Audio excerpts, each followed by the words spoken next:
ईश्वर की कृपा और सच्चे मन की जीत। एक समय की बात है, सूरजपुर नाम के एक छोटे से गांव में माधव नाम का एक युवक रहता था।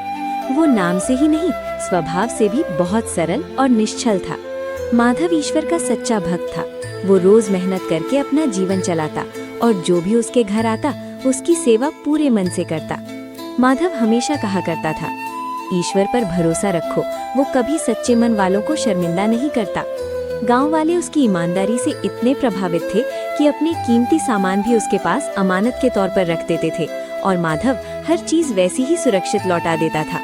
माधव के 4 मित्र थे, राघव, नरेश, पंकज और सुमित। वे उससे जलते थे क्योंकि गांव के बुजुर्ग और लोग हमेशा उन्हें माधव से सीख लेने को कहते रहते थे। ये बात उन्हें बिल्कुल पसंद नहीं थी। वे माधव को अक्सर परेशान करते। माधव शाकाहारी था, फिर भी वे उससे मांस मछली बनवा कर खाते। माधव बिना किसी शिकायत के प्रेम से उनके लिए सब कुछ करता और कभी क्रोध नहीं करता। एक दिन माधव की बढ़ती प्रशंसा से चिढ़कर उन चारों ने उसे सबके सामने अपमानित करने की योजना बनाई।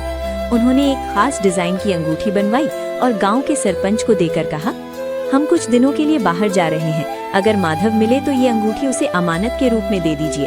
सरपंच ने वैसा ही किया। रात के अंधेरे में चारों चुपके से माधव के घर घुसे और वो अंगूठी चुरा ली, फिर उसे तालाब में फेंककर चले गए। उन्हें पूरा भरोसा था कि अब माधव बदनाम होकर रहेगा। 4-5 दिन बाद वे लौटे और माधव को संदेश भिजवाया, हम बाजार से मछली ला रहे हैं, खाने की तैयारी कर लेना। माधव ये सुनकर बहुत खुश हुआ। उसने सोचा, मेहमान आ रहे हैं, उनकी अमानत भी निकाल कर रख देता हूँ। लेकिन अंगूठी ढूंढने पर भी नहीं मिली। माधव बहुत दुखी हुआ। उसकी आंखों से आंसू बहने लगे। उसने ईश्वर से प्रार्थना की, हे प्रभु, तू जानता है कि मेरे मन में कोई कपट नहीं है, तू ही मुझे अपमान से बचा ले। इतने में दरवाजा खटखटाया। मित्र आ चुके थे। माधव ने सबका स्वागत किया, पानी पिलाया और खाना बनाने में लग गया। चारों उसके चेहरे की चिंता देखकर अंदर ही अंदर खुश हो रहे थे।